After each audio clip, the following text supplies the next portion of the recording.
That's before. Stay! Hey! Stop the get out the car! Get out the car! Get out the fucking car! November 2022, Deputy Michael Noel of the Los Angeles County Sheriff's Office spotted a driver who was allegedly following his patrol vehicle too closely. Deputy Noel pulled and stopped the car and engaged him in an angry exchange, responding arrogantly despite the driver's compliance and courtesy. The driver handed up his license but took some time to locate his registration and evidence of insurance. Meanwhile, another pickup truck operated by Kenneth Espinoza, the driver's father, was parked behind Deputy Noel's car. Mr. Espinoza was only waiting for his son to arrive so they could continue to a repair shop.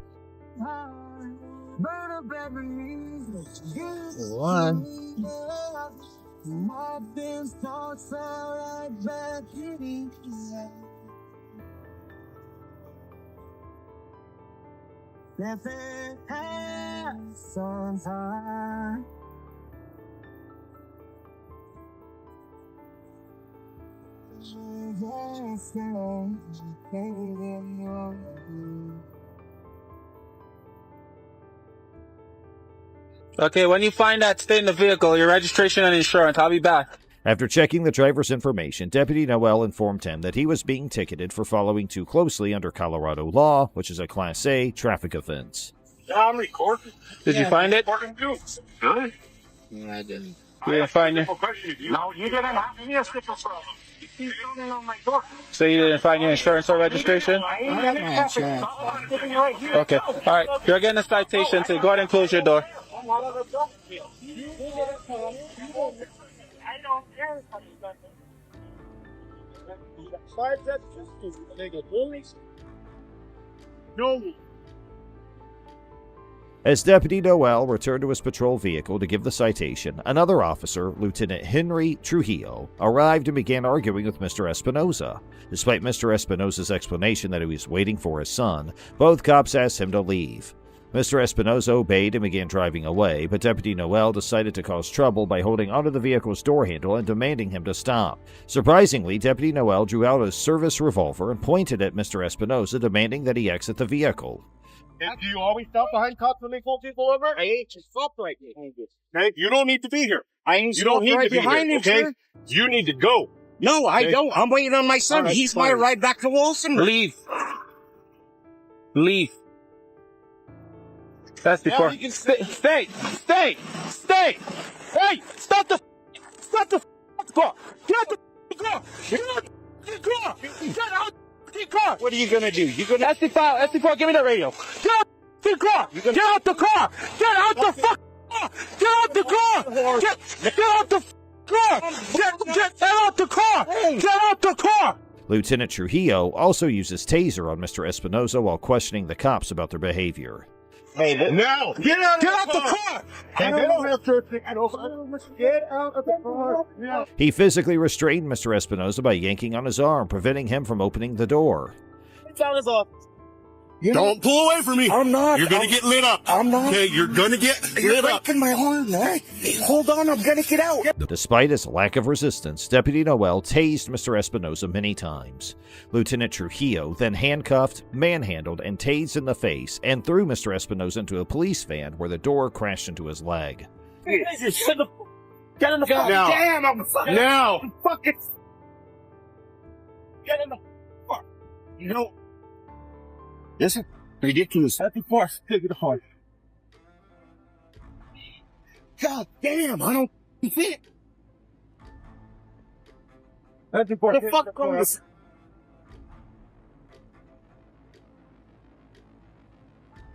After this, Deputy Noel was searching inside Mr. Espinoza's pickup truck, and Lieutenant Trujillo went back to Mr. Espinoza to ask for his information.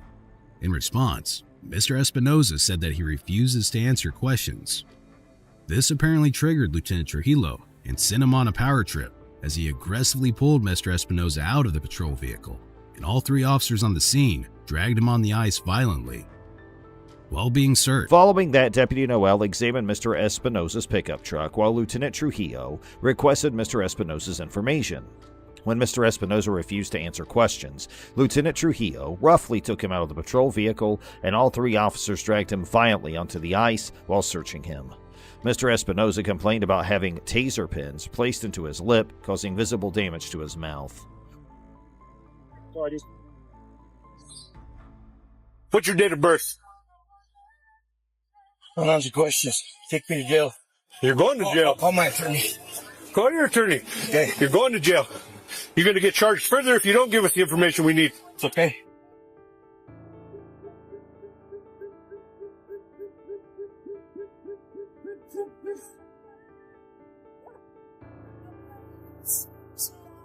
Where's your ID? You have your wallet on you? Don't do that, man. I'm going to get you out. I'm going to pat search you. Now get out. I got my wallet. Get out now. Get out of the car now.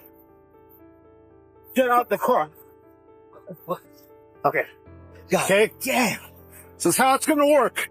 Okay. You're going to do what you're told to do. And that's it. Stand up. I can't. Up against the car. Spread your feet. Later, the district attorney declared that no charges will be filed against Mr. Espinoza, thereby ending that matter. Mr. Espinoza's counsel claimed that a civil case would be filed, claiming multiple instances of police wrongdoing. Both officers involved are still on duty, and an internal inquiry is underway to establish whether they committed misconduct. The Los Angeles County Sheriff's Department refuses to comment on the case. In the next incident, an officer harassed and followed a driver for no apparent reason. The officer failed to activate his emergency lights or signal a traffic stop. The driver felt suspicious and instructed his passenger to begin recording for his own safety. That way everybody can see. So I went to the gas station because I had to go get a couple things. I've been using my turn signals. Plus, I've been doing the speed limit. There's 2 cops sitting on the side of the road. This cop has been following me for like 4 or 5 miles now. Everywhere I go, he keeps following me. The vehicle eventually pulled over and questioned the officer about the reason for the traffic stop. So I'm gonna get out and find out what the problem is.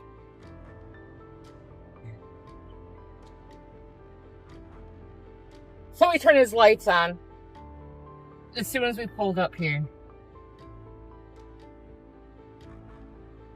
After a brief silence, the officer stated that he would explain after the motorist identified himself.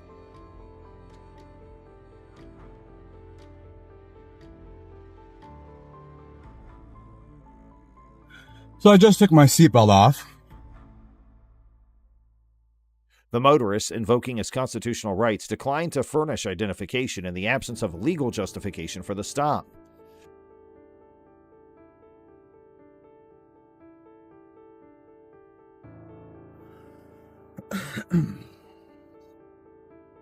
Evening, sir. Deputy Rouse, Sheriff's Office. How you doing? You got your license, registration, proof of insurance with you tonight? What's the nature of the stop? As soon as I know who you are, I'll be happy to explain that. Is this Nazi Germany? Do I gotta provide papers before you tell me why? Well, if I don't know who I'm talking to, in case you run off or flee, I'd like to know who I'm talking to. So if you don't mind providing your identification, I'd be happy to go forward with you. Recognizing the driver's awareness of the law, the officer made up a fake justification for the stop, stating the vehicle lacked a front bumper. The driver, however, swiftly refuted this assertion, and the officer eventually recognized that the driver had done nothing illegal. Nothing Nazi Germany exists anymore. Exactly my point. You do realize in order to get ID from somebody, you have to have a reason and articulate that reason for the stop, right? I'm well aware of how it works. Well, you do realize I'm a constitutionalist, so I know that. So unless you can articulate, this is my property, yes. Property. Well, I don't live here, but this is my property. This is where you're staying. This is not where I'm staying, but I own this property. Oh, fair enough. While chuckling at the police's foolishness, the driver demanded that the officer call his boss. The officer acknowledged the absence of grounds for the stop at the end of the encounter. I knew exactly what you were going to do. There's nothing wrong with my car. Every light on my car works. Yes, sir. So what's the nature of the stop? Well, the nature of the stop is when you went by, it didn't look like there was a front bumper. And then as I was behind the car trying to run a registration, you took multiple turns and it appeared to be evading me. All I'm doing is checking out what's going on. You better get your goddamn supervisor. When is it illegal to make turns? I didn't say it was illegal to make turns. Dude, we both know where this is going, and you know you have no reason to pull me over. All you need in Michigan is reasonable suspicion to make a traffic stop. Yes, you have to have RAS. But what is your single articulable suspicion? It appeared you were trying to avoid police contact. It looked like you had a bumper on the front of the car when you went by. Dude, I'm not giving ID because I didn't do nothing wrong. Okay. Is this your car? It's in my dad's name, It's yes. in your dad's name? Yep. Okay, so Dude, this is going to make an awesome YouTube video. You just admitted that I committed no crime or no traffic infraction. When the f is it illegal to make turns? well, There is a bumper on my car. it's Now let's move on to the next case. Officers Ashley Ploft and Adam Hobbs of the Toledo Police Department responded to an accident scene on January 1st, 2023. While there, they saw a passing vehicle and suspected the driver nearly collided with a tow truck. The officers pursued the vehicle without using their emergency lights, and it quickly pulled over. The car included two females, Kaylin Smart and Melvina Keith, who were returning home from a night out. Officer Hobbs approached the vehicle and wrenched open the passenger door without warning or conversation. This aggressive action violated Miss Smart's Fourth Amendment rights, which protect her from unreasonable searches and seizures. Officer Hobbs responded to Miss Smart's question regarding his aggressive behavior by instructing her to shut up. He ordered her out of the car and pulled her out, pinning her on the ground. Officer Ploft acted similarly belligerently, indicating that she was going to take the people from the automobile. She then opened the driver's side door, ordered Miss Keith to exit the vehicle, and handcuffed her. The cops failed to inform the women of the reason for their incarceration. Despite the fact that neither Miss Smart nor Miss Keith posed any threat, they were both violently assaulted. Why are you opening the door like that? Shut your mouth. Officer Ploft threw Miss Keith to the ground by holding her hair, while Officer Hobbs joined in detaining Miss Smart. Officer Ploft punched Miss Keith at least 5 times. When Miss Smart attempted to converse with Officer Hobbs, he forcibly threw her back on the ground and hauled her to the police vehicle. Q6. Turn the car off. Turn the car off. You Out. through an accident scene. Step out. Throughout the encounter, the officers failed to provide a clear justification for the arrest. They accused the women of nearly killing people, despite the fact that dash cam footage indicated no such threat. Officer Hobbs falsely stated that Miss Smart had punched him many times. A passerby inquired about the event, causing the officers to create a story about the women hitting them.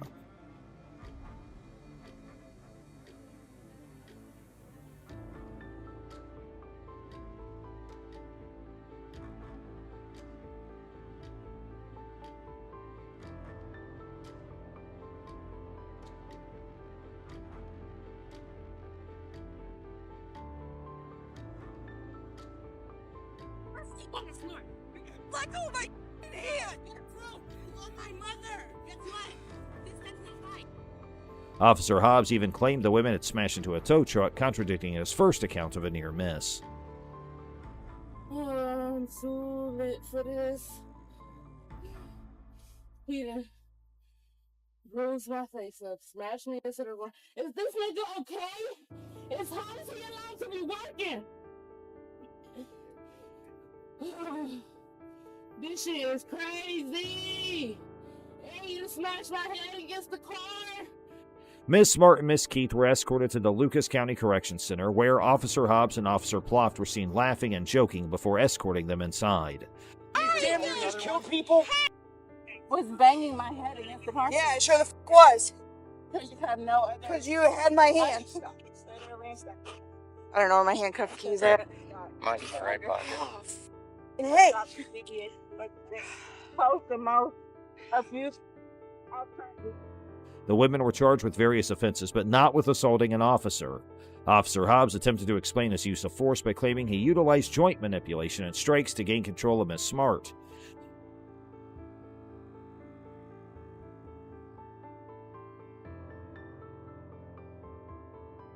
Punch me in the face like 3 or 4 times. Notably, Officer Ploft had been involved in a similar event a few months previously when she assaulted Olympic boxer O'Shea Jones without experiencing serious consequences. They drove through a crash and he crashed into a tow truck. It looked like it. I mean, there's a scrape on the side. There's scrapes on both sides, though, so I don't know. Those are keys. I can drive the car. no, the car's not moving. Yeah. Anyone can get a shot better on me. That's my call. You got a scratch mark on your neck, too. Yeah, she scratched. Yeah. She popped me pretty good. Got me right square in the nose. Made my eyes water a little bit.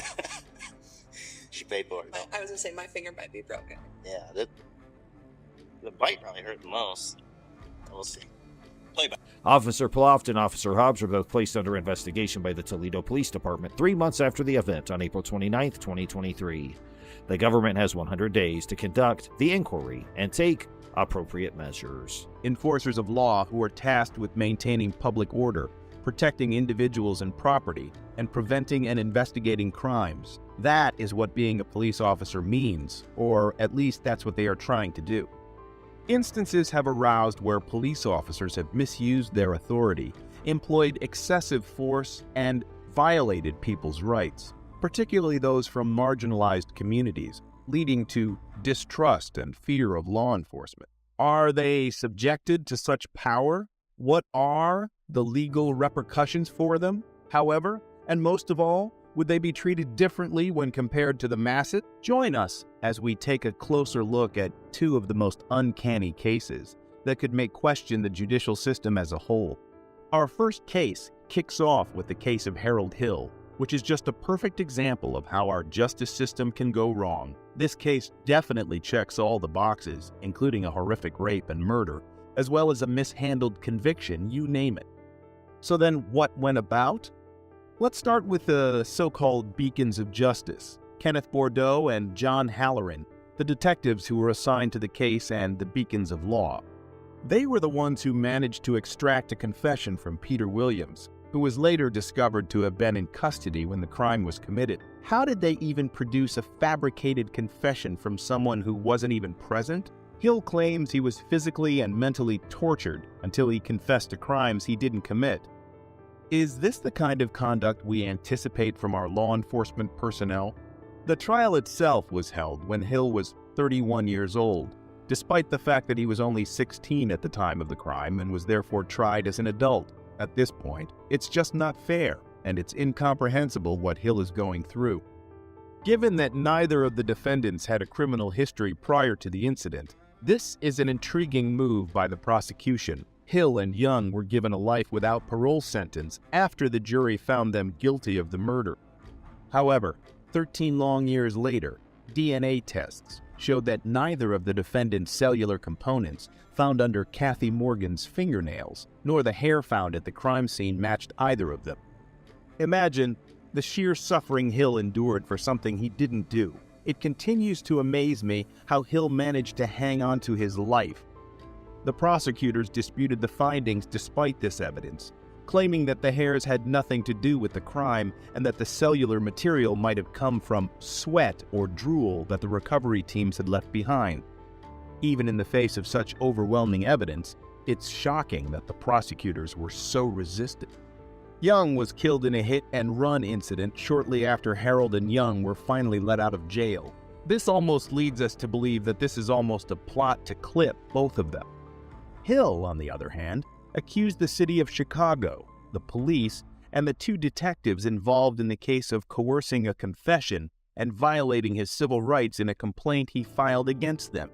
The case was resolved for $1.25 million, of which Hill received $500,000 and the remainder was paid to the lawyers. It's surprising that the detectives were only asked to make a pitiful $7,500 payment for their roles in this whole fiasco. You think that's all? Wait until you hear this. It should be noted that Hill is currently serving a 27-year sentence after being found guilty once more of an unrelated charge of armed robbery. In spite of this, it is obvious that Harold Hill was let down by the legal system in the past. This case emphasizes the need for justice system reform to prevent erroneous convictions and make sure that those who abuse their power are held accountable. Starting with the investigation and continuing through the trial and conviction, the Harold Hill case is a tragedy of errors. Hill was wrongfully detained for 13 years, and because the system made him a criminal, he was never given the opportunity to adapt to life outside of prison. He was completely screwed over by the system, and the police only received $7,500 each. When police officers commit acts like the ones they did, they should be imprisoned for a minimum of the same amount of time as the victims they imprison. Up next, we have an oddball in the form of Sergeant Mario Cardona versus Daniel Garza. After being thrown and pinned to the ground, Daniel Garza was rendered helpless Officer Mario Cardona, a longtime friend of Garza's, was on the verge of breaking his wrist. Confronting a criminal and keeping him confined is one thing, but putting a civilian without a reason is shocking. Garza recalled, "I was trying to be a man and trying to hold in the pain, but man, that wrist lock hurts. He's just bending it and bending it." But why did Cardona go so far as to nearly break his wrist? His actions were apparently driven by rage toward Garza, whom he accuses of attempting to kidnap his stepdaughter. But are cops subjected to such an authority in the first place? It appears that the two men had a long history together because Garza had once dated Naomi Villanueva, the stepdaughter of Cardona. Villanueva left her parents' home to live with a friend because the relationship had reached its breaking point. However, Villanueva was allegedly taken from her friend's home in May 2015 by Garza without her consent and brought to her parents' residence in Whittier, where Cardona lived across the street. Garza was performing pilates in his garden when Cardona saw him and told him to go to the street. Cardona started his assault as soon as Garza sat down. Garza claimed that he was not the aggressor, and a neighbor who saw the incident attested to Garza's innocence. As soon as they arrived on the scene, the sheriff's deputies saw redness on Garza's face, bruises and abrasions on his knees, and redness on his wrist. After Garza complained about Cardona, the city of Los Angeles, Chief Beck, and Cardona were named as defendants in a federal lawsuit. Garza claimed that he had been the victim of a false arrest, an arbitrary search and seizure, overuse of force, an assault and battery, negligence, and intentional infliction of emotional distress. The trial also featured a video of the incident captured by one of Garza's neighbors. They had made up a story of what had happened to make him look like a hero and me look like a criminal, Daniel Garza. The hearing was presided over by U.S. District Judge Stephen V. Wilson, who heard former Deputy City Attorney Michael Amarian speak in defense of the city. Cardona was found to have acted maliciously as an off-duty officer by the jury, and on June 26, 2017, he was ordered to pay Garza $210,000 in damages. In addition, the court added $664,000 in attorney's fees and $26,000 in post-trial costs. The city of L.A. refused to take responsibility for Cardona's actions and even refused to indemnify the officer, forcing him to pay for the charges out of his pocket. Jim DeSimone, Garza's attorney, claims, "This is the problem with the LAPD. This is why people are out on the street." The incident serves as an example of how police can abuse people and get away with it. In this instance, however, Garza was able to confront the authorities who had infringed upon his rights and prevail in his lawsuit against Cardona. It is clear that police officers cannot get away with using excessive force against citizens after the jury found Cardona guilty of malice. It is important to note that this case also emphasizes how crucial it is for citizens to be aware of their rights and to speak out against law enforcement when they believe those rights have been violated. Garza's decision to accuse Cardona of using excessive force and file a complaint against him demonstrates that people can take legal action to stop police brutality. What do you think of these cases? Which do you think is most unfair? Sound off in the comments below and make sure to let us know if we missed out on anything. While you are at it, make sure to hit that subscribe and leave a like to never miss an update from us. Thanks for watching.